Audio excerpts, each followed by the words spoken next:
Hello, everyone, and welcome back to Soren Review. And today we're going to be doing 2023 predictions, race winner predictions, along with playoff predictions, um, and who will win the championship. Now, we're doing this on the morning of the 65th annual Daytona 500, but what better time to do it? Because then we'll quickly see how wrong my prediction is for the Daytona 500. So, without further ado, let's begin. I've arranged it so that uh, winners for every race at the bottom is my 16 playoff drivers, and then followed by the playoff results, who I think is going to get eliminated each round, who the final four will be, who the champion will be, along with who will each race winner will be. Now, I did this in 2021, I believe, and I wasn't the most successful. I think I predicted two or three races right. Um, Most notably, I predicted Kyle Larson would run pretty bad, and we saw what that happened there. So we'll see how great my predictions are this year. But starting off, I've decided to go an interesting route, and I think for a lot of people this is interesting. But I've decided to go with the Legacy Motor Club cars, Noah Gragson and Eric Jones. And no, I made this list prior to the beginning of Speed Weeks. I believe I made this list before the Clash, if I'm not mistaken. Um, because I just haven't had time to record it. So I probably would have changed a couple of these on here, but most of these still stand. I don't know about Noah Gregson or Eric Jones now. I think Austin Sindrick is a great favorite to pick, especially if you're superstitious with Zane Smith and Austin Hill. With that said, however, Noah Gregson, Eric Jones, um, Gregson runs really well on the plate tracks. So does Eric Jones, um, and they Legacy Motor Club tends to finish pretty good in the Daytona 500. So I have a lot of hope for both of them to get the win today. On Auto Club, Tyler Reddick. I think Reddick was probably going to win last year had it not been for that tire. He's with Toyota this year. I think he'll pick up a couple wins, as you'll see. Um, and I think Reddick's a favorite. Kyle Busch, I think, will return back to victory lane pretty early and in his home state.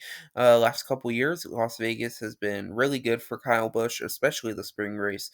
New team, RCR is normally pretty fast at Las Vegas, so Kyle Busch for Las Vegas. Ryan Blaney uh, is always fast at Phoenix, especially in the first stage. He always seems to be starting up on the front row. A lot of poles there. I think Ryan Blaney's a favorite to win Phoenix, and I think he gets back to victory lane after that an over one season hiatus.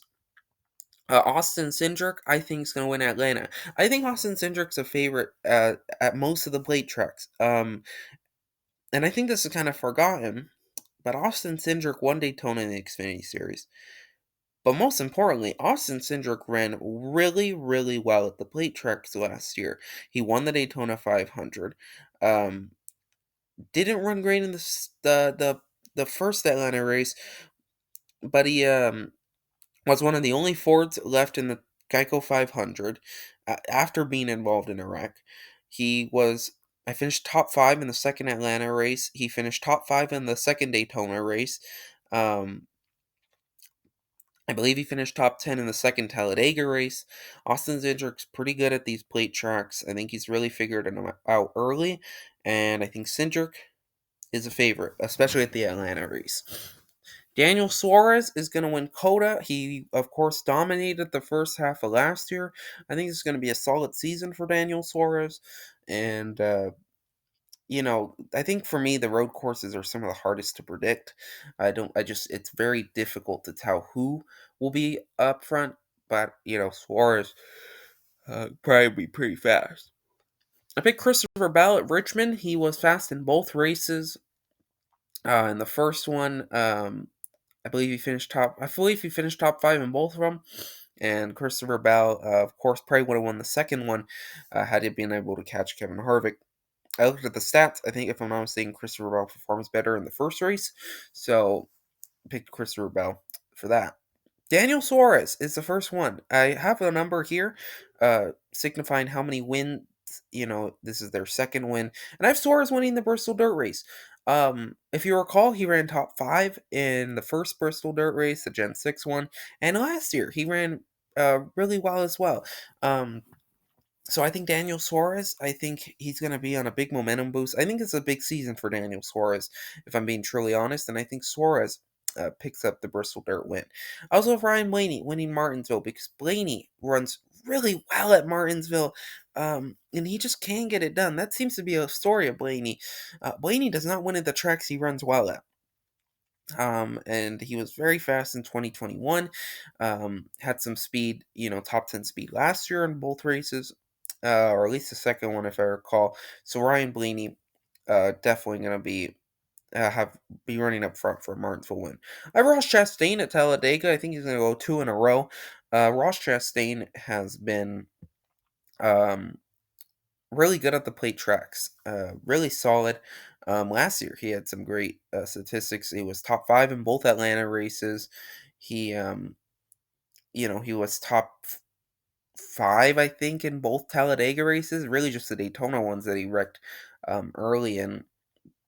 But a Ross Chastain, I think he'll be a formidable force at Talladega.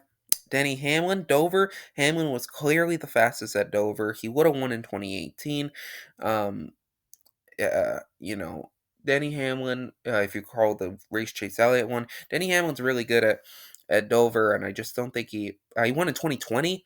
That if you recall that as well, so I think Denny Hamlin is a real favorite to win Dover, and I think he probably would have won last year had he not. I mean, he was running up front time after time, and the luck would just not be on his side. Pit road penalties, and then he was wrecked by Cody Ware, and um, Denny Hamlin just could not be at the front. I think he gets that Dover win. Christopher Bell grabs his second win at Kansas. Bell, I think it could be any of the Toyota drivers, if I'm being truly honest. But Denny Hamlin, or not, but Denny Hamlin, Christopher Bell ran really well in both of them, and I think he's a favorite. This season, I think Christopher Bell is one of the championship favorites, and I think he wins in Kansas. Tyler Reddick at Darlington. Reddick finished top three. Believe he finished second and third. That's really good, and I think Tyler Reddick is gonna. I think Tyler Reddick, with this new 2311 car, especially how they've been treating him at during speed weeks, I think they've been treating Reddick really quietly. I feel like we haven't heard a lot about Reddick. Oh yeah, he switched to 2311, and I think that's about it. I think Tyler Reddick is going to have a quiet but really tough season, or good season. You know, top five in points most of the year. Um, he's gonna pick up some wins. Not ever gonna make a lot of noise. It's gonna be like, oh well, Tyler Reddick won. I think that's kind of how we treated him last year after he got that first win. So I think that's Tyler Reddick, but that's not a bad thing by any means. I picked Joey Logano for the All Star race, with the only basis being that he always seems to win the new tracks. He won Bristol Dirt, he won the Clash, he won Gateway. I don't know how he does it. He'll probably Why not? Kyle Larson's gonna win the Coke 600. I mean, he ran so well last year. He's really become one of the top stars at Charlotte. Won in 2021. Would have won in 2022 had Chase Briscoe not spun out, trying to battle him. So I think Kyle Larson is as the favorite, and I think Hendrick Motorsports. I think Hendrick Motorsports isn't necessarily going to have a down year by any means, but you'll see. I only have three of their drivers making the playoffs. Not saying that Hendrick Motorsports isn't going to be fast, but I think a lot of other teams are going to be faster, are going to be as fast, and it's going to be difficult for people like William Byron and Alex Bowman to win. With that said, however, I think Larson and Elliott going to have a great year like they always do. I got Ross Chastain winning Gateway, and you're probably wondering why, but I was looking through some stats. Ross Chastain qualified, I believe, in the top 10. He was running up in the top 10 before he wrecked Denny Hamlin. When Denny Hamlin did all that stuff, I think he still came back for a pretty decent finish. And Ross Chastain has a win at Gateway in the Truck Series. I think Ross Chastain, we kind of slept on him last year, with all that mess with Denny Hamlin. That's all gone now, hopefully, and I think Chastain picks up a win at Gateway. Chase Elliott finally gets that Sonoma win. It's gonna be his first win of the year. Oh, I don't want to see the playoffs yet. Chase Elliott finally gets that Sonoma win. He was pretty solid last year. He's solid every year, it seems, at Sonoma. Just can't get it done. But I think this is Elliott's here. Again, road courses, in my opinion, are the hardest to predict. Kyle Busch gets his second win at Nashville. He ran so well last year. I mean, Joe Gibbs did it as a whole, but I think Kyle Busch uh, is probably one of the better drivers at Nashville. He finished second in 2021, or top five. At least he ran top five most of the race. Um, would have finished, top five had he not given up on the last lap because of those final restart, and then he of course has that Xfinity Series wins there. I think Kyle Busch is one of the best drivers we have at Nashville, if I'm being truly honest, and I think he's in a great position to win next year. Joey Logano, again, same basis as the All Star race. It's a new track. Why not Joey Logano? That's kind of all my reasoning. Ross Chastain at Atlanta, mainly because he finished top five at both of the Atlanta races. Um, I guess you could switch it either way. I think that's a lot of the plate tracks. But Ross Chastain finished top five both Atlanta races, best average for any of the drivers at New Atlanta. So I think Ross Chastain has a pretty good shot. Christopher Bell is so dominant at New Hampshire. He's so dominant at Loudon. I mean, he just how do you what is it, 4 in a row in the Xfinity Series, one last year in the Cup Series. I mean, his odds going in are insane, every year because he's just so good at the track. Um, it's kind of hard not to pick him. A similar situation goes to Denny Hamlin at Pocono. I mean, these are drivers that are just so dominant at these tracks. Hamlin would have won last year. So, again, it's gonna be tough to beat him. Kevin Harvick won the Richmond race last year. He was second in the first Richmond race. Again, similar to Christopher Bell. In the first Richmond race, you can interchange them, but I think Kevin Harvick, if he picks up a win anywhere, it's going to be at Richmond. Bubba Wallace picks up Michigan. He has that Truck Series win at Michigan. He won the pole last year. He finished second last year. Bubba Wallace is a really solid driver. I believe he ran really good one year in Richard Petty equipment. So I think Bubba Wallace really understands Michigan. And if Bubba Wallace, I said in my other video that Bubba Wallace was not going to make the playoffs. He was going to need a win to make the playoffs. I'm not sure about that prediction now. I think I'm backpedaling on that one. Um, I think he does have a much better shot than I gave him credit for at making the playoffs in my previous video. Um, but like I said, I think he has a better shot at winning a race than getting in on points. I think that still holds. Tyler Reddick wins the Indy Grand Prix. He was really solid, pretty good in the Gen 6 race. He, of course, dominated last year. It's Tyler Reddick. Chase Elliott at Watkins Glen would have won last year. Has two wins there already. I mean, Chase Elliott is easily the best driver at Watkins Glen right now. And as long as Kyle Larson doesn't get in the way, I think Chase Elliott clear path to winning. And as always, Daytona at the end of the season, so hard to predict. But I have Martin Truex Jr. Truex actually has one of the best averages in the second Daytona race than in the last couple years. Last year, finished top 10. Of course, it was a wreckfest race. Of course, he didn't make the playoffs. Still top 10 in um in 2021. Truex, I don't believe he was really up there, but in 2021, or not 2021, 2020, William Byron, um, I'm getting confused with the years, goodness. In 2020, I finished top five behind William Byron. In 2018, if you recall, I think he finished second to Eric Jones. Um, Martin Truex Jr., I think he finished pretty high up, or he was going to finish pretty high up, In 2019, at that not huge wreck happened, Truex is surprisingly sneaky at these at Daytona, especially in the fall race. I think Truex picks up that plate track win. All right, for my playoffs. If you notice, there's a lot of different winners, and it totaled up to a total of 15 winners.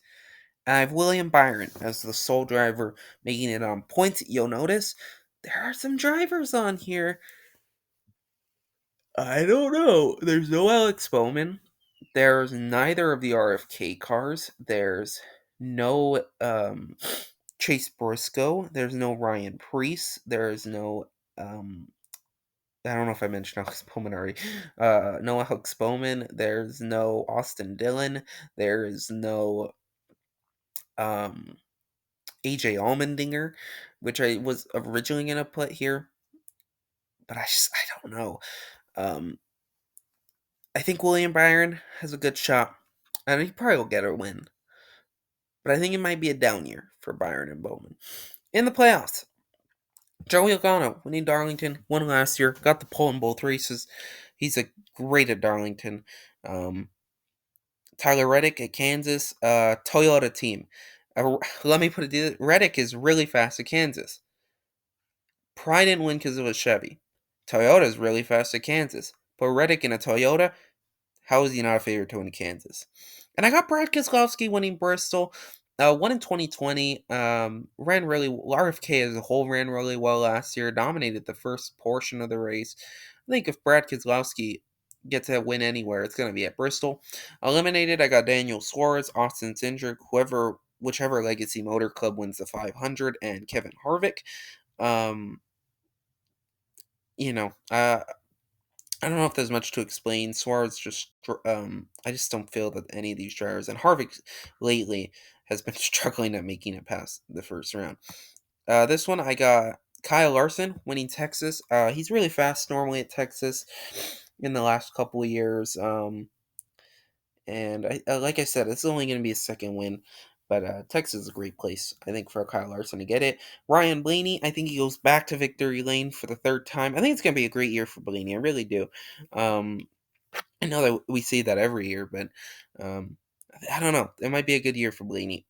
I think Blaney is also a favorite to win the Daytona 500 later today, if I'm being truly honest. I think there's four drivers. There's the two I made here, but if it's going to be anyone else, it's this is going to be my prediction. Austin Cindric, Ryan Blaney. One of those two going to win the 500. AJ Allmendinger is going to win the Roval. I mean, he is just. Tell me he's not the best driver at the Roval. Probably would have won last year, or had a chance to. Uh, People wrecked. So I got Bubba Wallace. Bubba Wallace not good at road course driver. So William Byron. Um, Kind of stinks at the Talladega. So I don't know. Martin Truex Jr. A similar situation. He just has bad luck. And Denny Hamlin. I think it's just gonna be a combination of a lot of things. Just don't think Hamlin's gonna make it through. Here I got Ross Chastain, winning Vegas. He was top five in both races last year. Um, Great place for Chastain to pick it up. I got Kyle Larson winning Homestead. He is easily the best at Homestead, hands down. Would have won in 2021. Would have won last year. Uh, he ran great in his Chip Ganassi cars. He's easily. I mean, he just gets Homestead. Just like Brow gets New Hampshire and Hamlin gets Pocono, Larson understands Homestead. Denny Hamlin wins Martinsville. This is an interesting one because he ran really bad in the spring race and ran all right, top five, top 10. I don't know where he ended up finishing after the Chastain move, but regardless, Denny Hamlin, Martinsville winner. Eliminated, I got Kyle Busch, mainly for um, mainly just a combination of things. Um, Ryan Blaney, I don't think these are the strongest tracks for Blaney. Um, Tyler Reddick, I think, is gonna really just not. We say he's dominant, but I just don't see him making the final four. And I think Joey Logano's gonna have a championship hangover. Only two wins I have him for. I just think it's just gonna be a very 2019-esque Joey Logano season. So in the final four, I have Christopher Bell, who I think is a favorite, Chase Elliott, who and Kyle Larson, who I think are gonna have a quiet but dominant, a consistent season, and Ross Chastain, I think is a favorite. Notice 3 of the 4 last year, Garrett Logano, plug in Kyle Larson. I think in a crazy season, in a season where I think we have the most amount of dominant cars that could win a race, I think we're gonna have a pretty predictable final four. And winning the championship in final race, Kyle Larson. I think this is Kyle Larson. I think season. I think to be honest with you, at least what we've seen in Speed Weeks, I don't think this is gonna be a very crazy season. I don't it's not gonna be last year. It's not gonna be as chaotic a lot of the times. I think we're returning back to the era of 2020, 16, 2015. That era of the Gen 6. I think we're going to see a lot more tame, consistent, you know, occasional good finishes here and there. Um, Not saying that 2015, 2016 weren't great seasons. They were phenomenal. But I think we're moving away from what we were so familiar with in 2020 and 2022. I could be completely wrong. But I think we're going to start seeing a little more consistency. And who better to have consistency than Kyle Larson winning the 2023 championship? Let me know what you think in the comments below. This was a fun video to make. We'll see how bad my predictions are for later today. That is Daytona 500. That's gonna do it. Remember, you can use code Soren72 at checkout at Circle Diecast to get to get free shipping on all orders $30 or more. That's code Soren72, SOREN72. That's gonna do it for this video. Uh, Maybe a review video. We'll see what comes up next.